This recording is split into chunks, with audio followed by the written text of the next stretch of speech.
Travis, this is a key to the Illinois beef industry, and you've had a fabulous sale today. Yeah, we're really excited. We were excited before the sale to offer such a quality set of bulls to the group that was here today. But yeah, it turns out the cattle market's good. The demand for these cattle is exceptional. We're really proud of the sale average today, and we thought just a banner year for the Illinois Performance Tested Bull Sale. Now, what was your average? It was phenomenal. Yeah, I got to look at my sheet here, but we ended up averaging over $7,000 on the bulls we sold today. So the average ends up being $7,096 for the bulls we sold. Now, that's pretty good for the state of Illinois. This is not a high genetic state anyway, right? Yeah, in the history anyway. Yeah, well, we are, a row crop focused state, and we understand that, but we've got some really top end cattle genetics. We've got a great group of consigners that continually bring cattle to this sale, and it shows here their devotion to top end genetics paid today. Now, are these bulls going to stay in the state for as much as you can tell from some of the bidders, or are they going to go elsewhere? Yeah, actually, these bulls will stay in the state or move throughout the Midwest. So we've got a good buyer base here in the state of Illinois, progressive commercial breeders, also purebred breeders. But some of these bulls will be leaving the state. They'll go out to Iowa, Missouri, Kentucky, Indiana. We've sold bulls farther out as well. So yeah, these bulls are going to join some prominent herds throughout the Midwest. All right, you had T.J. Curtin bring some of his Angus from Stonington, and Kurt Rinker from down Strasburg, and you've had quite a few other consigners today that really had some good name recognition. Yeah, absolutely, and those are prominent breeders within the state. We appreciate their consignment. We've got a great group of consigners that are annually breeding for the Illinois Performance Tested Bull Sale. Now, this is really a key to the future of beef in Illinois, and there's an awful lot going on within the Illinois Beef Association to boost that up. Yeah, so these genetics are something we this is planned, right, Stu? These are planned genetics. These are things that producers are working real hard on every year. We had a heck of a sale today. $7,100 for an average bull. Yeah. These boys are going to be the key to the future of Illinois beef. Yeah, the genetics that were sold here today, I think, just proved what commercially oriented seed stock producers can do for, their bull clients. And great set of cattle. I thought it was a really stout set of bulls, and they sold really well today. And some pretty big names were supplying these genetics. Oh yeah, a lot of the the Callens and Curtins and Rinkers and AA Simmentals, and I mean they just brought a powerful set of bulls. And on that subject is, we got to remember that cattlemen have made these cattle better.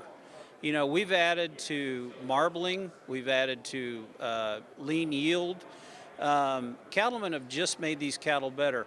I think the latest USDA grading report was that we were 86.1% prime and choice at the USDA grading report as of 2 weeks ago. So, I mean, hats off to these guys. They've made them better.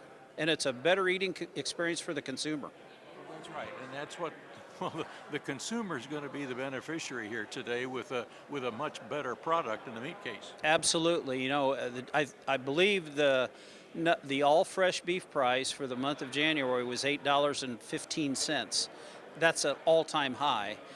And it just astonishes me how well our demand has held up with these beef prices. I really thought we'd be kind of in a demand destruction phase, but we are not. I mean, this beef demand has been very resilient. And what happens here today really ends up in the next several years. The consumer is going to see meat that comes from the quality of these animals sold today. Oh, absolutely. I mean, at the end of the day, they all end up on a consumer's plate, and a wholesome, nutritious, center of the plate protein is what we're aiming for.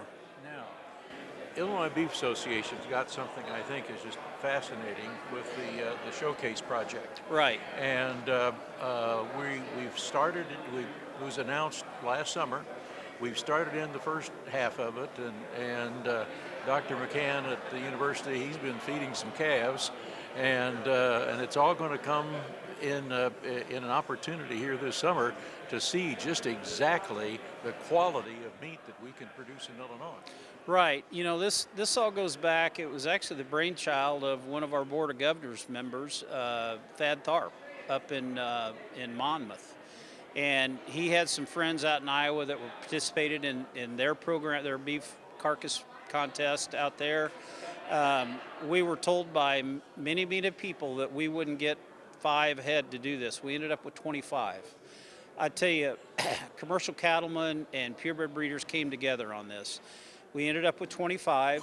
We've not had any problems so far. Our open house is going to be at the U of I on March 7th. And then the awards banquet for the winners of this contest is going to be June 2nd, which is the night before our annual banquet.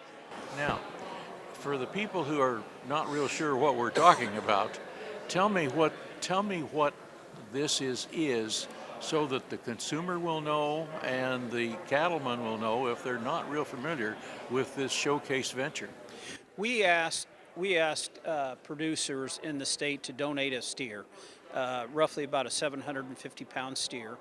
They were delivered to the University of Illinois feedlot. We worked with Dr. McCann and their feedlot foreman over there. And it was just a chance for us to showcase the quality of beef. I mean, the quality of beef that we produce and raise in Illinois is second to none. We have a Tyson plant up in northwest Illinois at Joslin. They're the highest grading Tyson plant in the country. So, you know, they pull from Illinois, Wisconsin, Iowa. So the beef that goes into that plant makes them the highest quality grade plant in the Tyson system. Josh McCann fed these steers, and when they're ready for processing, then we're going to look at the beef and all of the scientific indications of its quality. That's right, Stu. We're actually gonna take that a step further. They're on the U of I pinpointer system over there, so we're gonna get all the as-fed intakes. We're gonna get dry matter intakes. We're gonna get average daily gains. We're gonna get feed conversions. In addition, we're gonna get all the carcass data. What do you see the final report that will come out of this? What sort of stars are going to be on that report? Well, I think it's going to be on a lot of the points that aren't necessarily carcass characteristics, dry matter conversions, cost to gain, those types of things. But at the end of the day, it's how that carcass hangs, but they've got to be profitable up to that point. So a lot of things go into that equation.